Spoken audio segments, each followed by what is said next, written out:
Hoje eu trago um vídeo totalmente diferente, um vídeo revolucionário, um vídeo que ninguém fez ainda.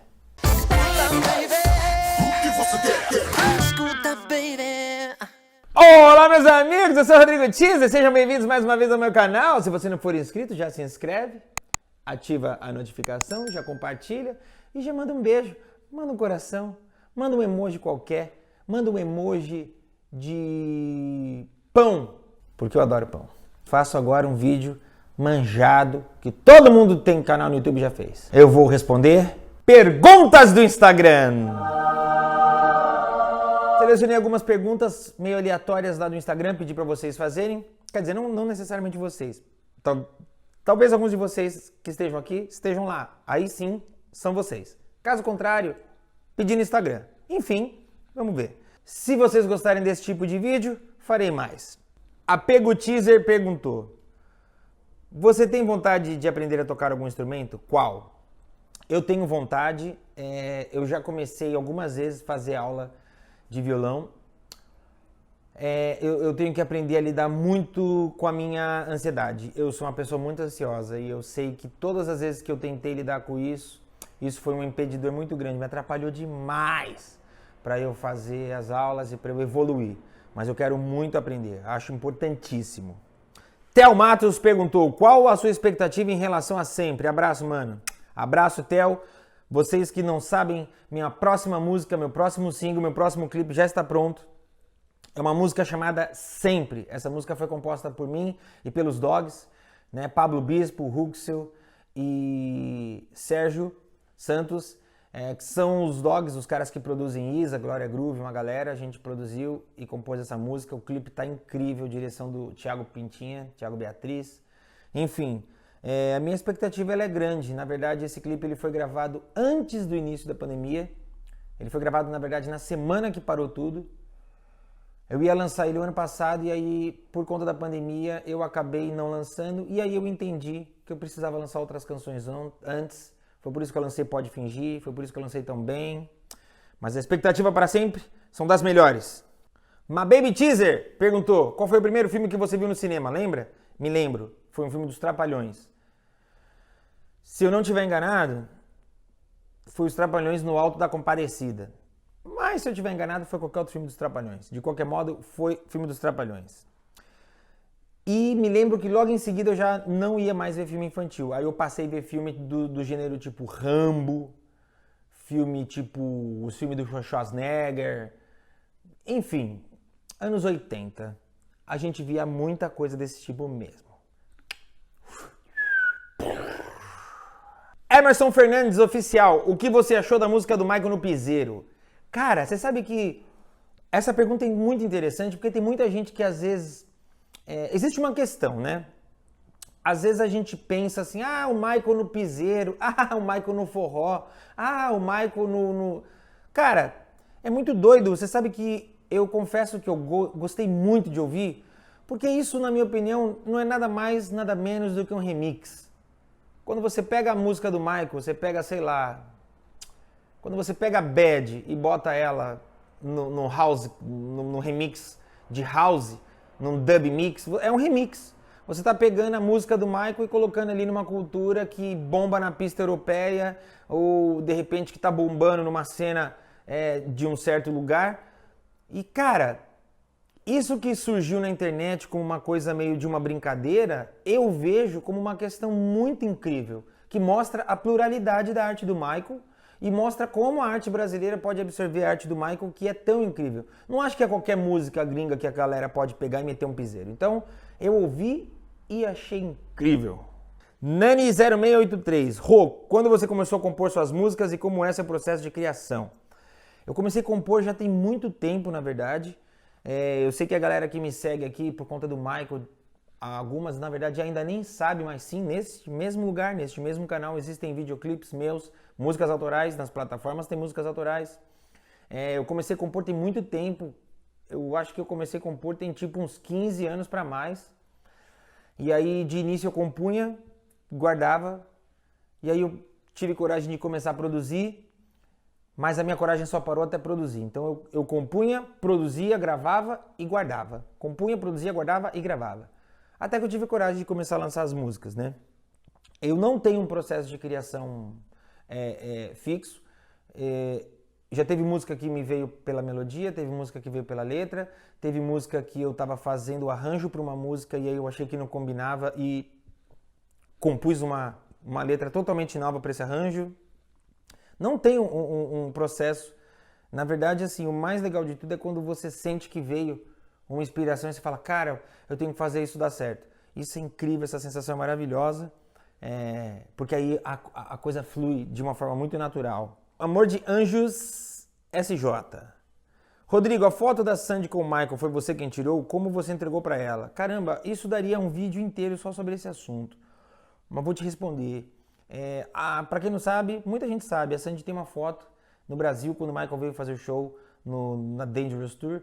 Um dos dias quem fez os sinais de Libras em Will You Be There foi a Sandy. E quem deu a foto para a Sandy fui eu. Mas eu não dei a foto para a Sandy. Na época, ela tinha um segurança chamado Ferrugem. E eu me lembro que eu fui participar de um programa, eu era criança, fui participar de um programa do Raul Gil e o Sandy Júnior estava lá. E aí minha mãe chegou na mãe do Sandy Júnior e falou, nossa, eu tenho uma foto da Sandy com o Michael. E aí a mãe da Sandy ficou muito impressionada, porque nem mesmo eles tiveram acesso a essa foto. E aí, resumindo, o Ferrugem foi lá em casa, pegou a foto, fez uma cópia e a Sandy ficou com essa foto. Acho que a Sandy nem faz ideia dessa história até hoje. Infelizmente, eu nunca tive a chance de encontrar a Sandy, apesar de admirar demais a Sandy e o Júnior. Nunca tive a oportunidade. Emilene Guilherme. Rô, quero saber se o Michael ouvia tudo no show sem aquele negócio no ouvido que você usa hoje. Beijo. Emilene, o Michael ele vem de uma outra fase, de uma outra época. Segundo o que os próprios músicos do Michael dizem, naquela época não tinha ear, o Michael usava caixas mesmo. Então ele tinha caixas embaixo do palco, caixas na lateral. Ele tinha um sistema de caixas fly que fazia um retorno para o palco, que é uma coisa que eu nunca vi, mas ele tinha.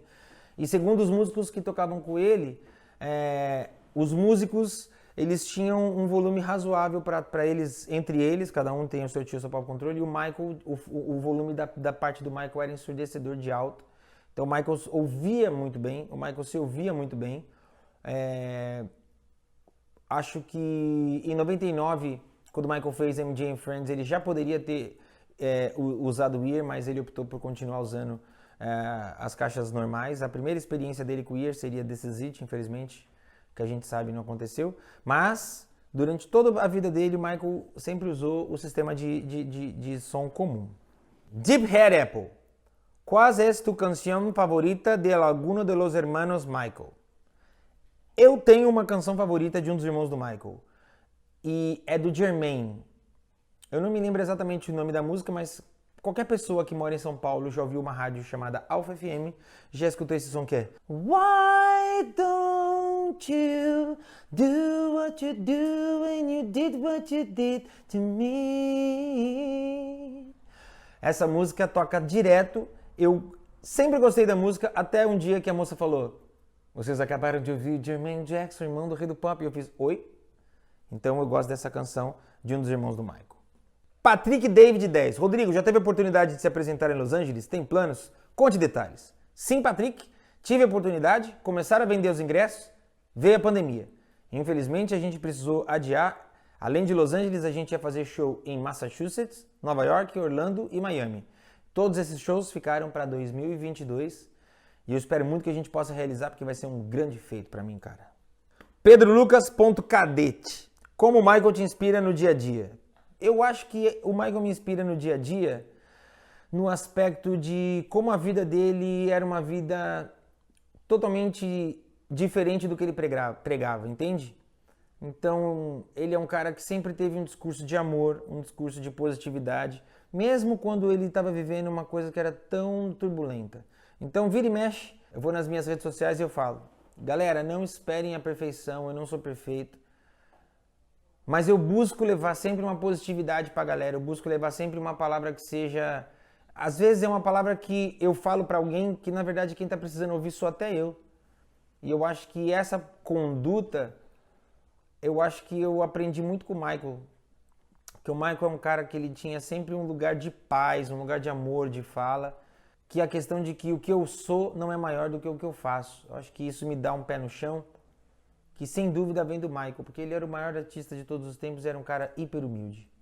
Juan Derek Silva. Rodrigo, qual é a sensação de entrar no palco e ver as pessoas? Cara, toda vez é uma sensação de ansiedade, de nervosismo. Por mais que você já tenha feito 1 milhão de vezes, por mais que você já conheça aquele palco 1 milhão de vezes, por mais que você conheça a tua equipe, nunca é igual. Nenhum show é igual. Então a ansiedade é muito grande. Quando você entra numa casa, existem sensações diferentes. Quando você entra numa casa que você sabe, essa casa, todo mundo que está lá pagou para te ver, você pensa, puxa, sou querido, essas pessoas querem me ver. Então, a sua ansiedade é no sentido de você superar a expectativa dessas pessoas, de fazer essas pessoas se divertirem, de não decepcionar essas pessoas.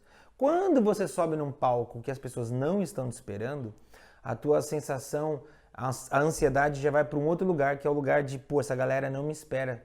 Então, quando eu surgi, antes de causar todas essas sensações que eu falei antes, de fazer a galera se divertir, de não decepcionar e tudo mais, eu vou ter que convencer que eu mereço a atenção delas. Então é sempre um desafio, mas é sempre uma sensação boa, cara, e é uma sensação que eu tô sentindo muita falta. Jéssica.santos.2. Quanto tempo você demora para montar uma turnê? Cara, na verdade, o que acontece? A gente demorou uns 2 anos para montar o primeiro show nosso, o tributo, porque a gente partiu do zero. A gente não tinha cenário, não tinha banda, não tinha conteúdo de painel, não tinha efeito, não tinha nada. E então a gente demorou porque a gente partiu do zero. Hoje, eu não sei quanto tempo eu demoraria para montar uma turnê, porque cada vez o que a gente faz sempre é montar números novos.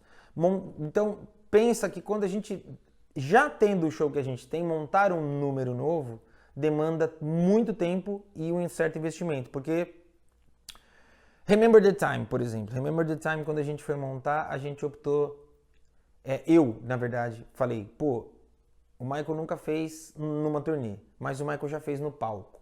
Ele fez numa premiação e a gente sabe como seria porque tem um ensaio. Tudo bem que o ensaio nunca é 100% a realidade do que pode ser um número. Então eu pensei, ok, vou misturar essas opções. E aí eu encontrei musicalmente um caminho onde essas 3 versões se falavam. Quando eu tinha essa versão, cheguei no diretor musical e falei, vamos fazer esta música desse jeito. Cheguei no coreógrafo e falei, vamos fazer esta música desse jeito. E aí cheguei no iluminador e falei, vamos fazer esta música desse jeito. Então, paralelo trabalhava-se a coreografia, a luz e a banda, enquanto isso um outro cara produzia aquele conteúdo do painel. Os conteúdos do painel são todos produzidos, eu não compro eles em banco de imagens. Então, se for juntar todo o processo, eu diria que para Remember entrar no show foi aí mais de 1 mês. E aí, quando a gente estreou Remember, a gente percebeu que algumas coisas precisavam ser refeitas, a gente refez e chegou na versão que a gente tem hoje. Ada Magalhães, o catálogo do Michael a quem pertence? Ao Espólio ou à Sony? Pertence ao Espólio e à Sony. Na verdade, quando a gente fala do catálogo Sony ATV, é uma junção do catálogo do Michael com a Sony.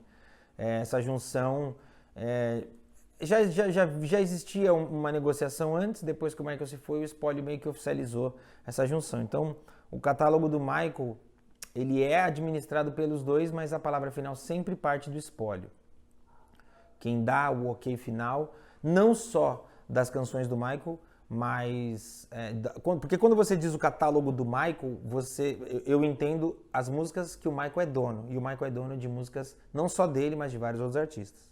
André Carvalho 336, como é ser o Rodrigo Teaser? Abraço de Portugal. Um abraço para Portugal. Eu não sei como é ser o Rodrigo Teaser, na verdade eu acho que é ser normal, porque até hoje eu só fui o Rodrigo Teaser e não fui outra coisa, então eu acho que é divertido até ser o Rodrigo Teaser, não sei. De vez em quando, nem todo dia é tão bom. Tava bom. Quer dizer, tava melhorando ser Rodrigo Teaser, mas aí disseram que ia melhorar, mas piorou. Quer dizer, também tava ruim, né, ser Rodrigo Teaser. Agora, quer dizer, enfim. André Proença Matheus. Por que a pausa entre uma turnê e outra demorava um tanto? Cara, a gente tá falando de um período que nunca mais vai voltar. A gente está falando de um período onde o Michael, assim como outros artistas da época, demorava coisa de 1 ano e meio para gravar um disco. Lançava esse disco e não é igual hoje que o artista lança um single, deu errado, esquece, finge que não existiu, lança um próximo.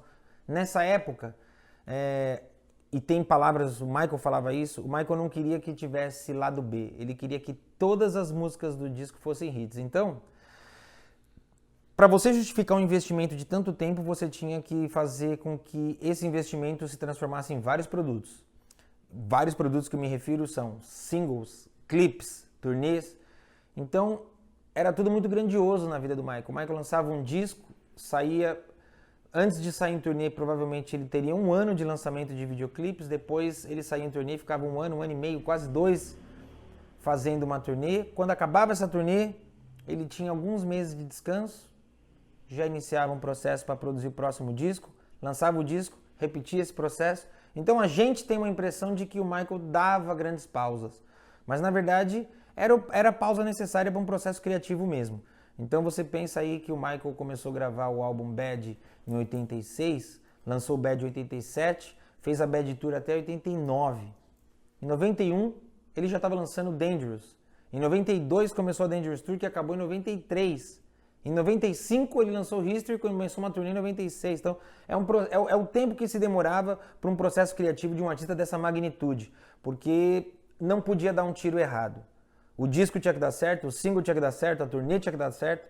E é diferente de hoje. Hoje a gente vê que os artistas lançam single, esse virou, bacana. Não virou? Lança um outro em cima, ninguém vai nem lembrar, porque o outro não deu certo. Então a gente tem, mesmo os artistas das antigas, a gente vê os caras engatam uma turnê na outra. É um processo diferente. Ou quando a gente tem um artista tipo Rolling Stones, que lança música nova raramente e que faz uma turnê atrás da outra só por causa dos sucessos mesmo. Os caras focam na história que eles têm. E é um outro foco que o Michael era diferente. Maísa Santos, quantas horas você demora para se maquiar? Eu me maquio em 22 minutos. Quando isso, Rodrigo? Mentira! Eu demoro 1h30 para me maquiar, porque eu curto esse processo de me maquiar. Eu gosto de me maquiar? Não. Mas já que tem que maquiar, vamos curtir esse processo. Então, durante o processo eu vou me maquiando, e enquanto eu vou me maquiando, eu vou fazendo as expressões que eu vou fazer no palco. Então, eu faço os traços, eu vou fazendo para ver se está no lugar. Não sou uma pessoa muito rápida, deveria ser muito mais rápido porque eu faço isso direto, mas não consigo. Inclusive, vou deixar aqui avisado uma coisa que eu já deveria ter feito, muita gente pede e eu nunca fiz. Vou fazer um vídeo de verdade, um tutorial de como eu me maquio, para todo mundo ver como é o meu processo de maquiagem. Encerro este vídeo deixando essa promessa para vocês. Será uma promessa de verdade? Será uma promessa de político? Será uma promessa só para agradar o coração de vocês? Só o tempo dirá. Esse foi mais um vídeo aqui no meu canal. Espero que vocês tenham gostado. Se vocês gostarem, dá um like, comenta, compartilha. E se vocês gostarem, eu de repente dou um pulo lá no Twitter, dou um pulo no Facebook, falo para vocês mandarem perguntas. E se vocês mandarem mais perguntas, eu respondo aqui. A gente se vê no próximo vídeo.